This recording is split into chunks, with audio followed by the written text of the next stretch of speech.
मुख्यमंत्री योगी आदित्यनाथ ने एक बार फिर से बड़ा बयान दिया। उन्होंने चेतावनी भरे लहजे में कहा कि राजनीतिक इस्लाम भारत की आस्था और सनातन परंपरा पर गहरी चोट कर रहा है। पूरा मामला क्या है, देखिए रिपोर्ट।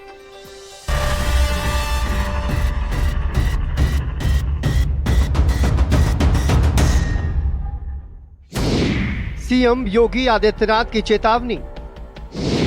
राजनीतिक इस्लाम ने भारत की आस्था पर पहुंचाई चोट। धर्म का इस्तेमाल या धर्म की रक्षा। राजनीतिक प्रयोग बनाम सामाजिक सहिष्णुता। उत्तर प्रदेश के मुख्यमंत्री योगी आदित्यनाथ ने राजनीतिक इस्लाम का जिक्र कर एक नई बहस छेड़ दी है। गोरखपुर में आरएसएस के कार्यक्रम दीपोत्सव से राष्ट्रोत्सव तक में सीएम योगी आदित्यनाथ ने कहा कि ब्रिटिश और फ्रेंच उपनिवेशवाद की चर्चा होती है, पर आज तक राजनीतिक इस्लाम की चर्चा नहीं होती, जबकि राजनीतिक इस्लाम ने भारत की आस्थाओं पर कुठाराघात किया है। ब्रिटिश उपनिवेश की चर्चा होती है, फ्रांस के उपनिवेश की चर्चा होती है, लेकिन राजनीतिक इस्लाम की कहीं चर्चा नहीं होती। जिसने आस्था पर कुठाराघात किया, यानी ब्रिटिश उपनिवेशवाद के खिलाफ हम लड़े थे, हमारे पूर्वज लड़े थे।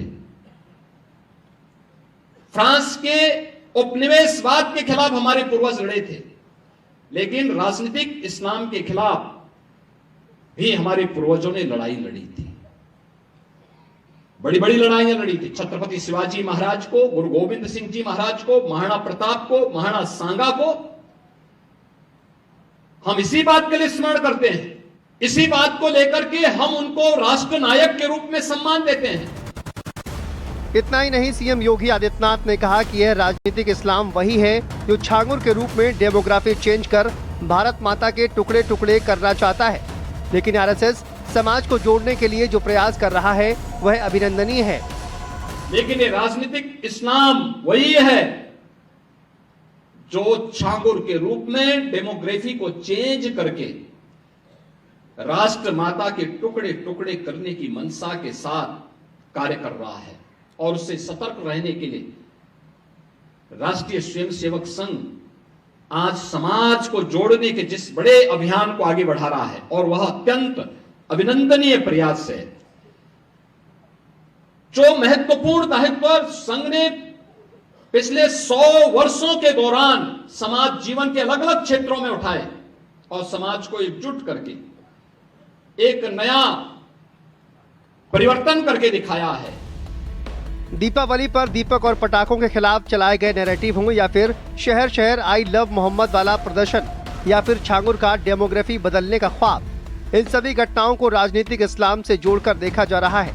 लेकिन सवाल यह है कि क्या राजनीति को धर्म से जोड़ना सही है, या फिर राजनेता धर्म का इस्तेमाल अपना हित साधने के लिए ही करते हैं। राजनीति को धर्म से एकदम अलग रख करके बात होनी चाहिए।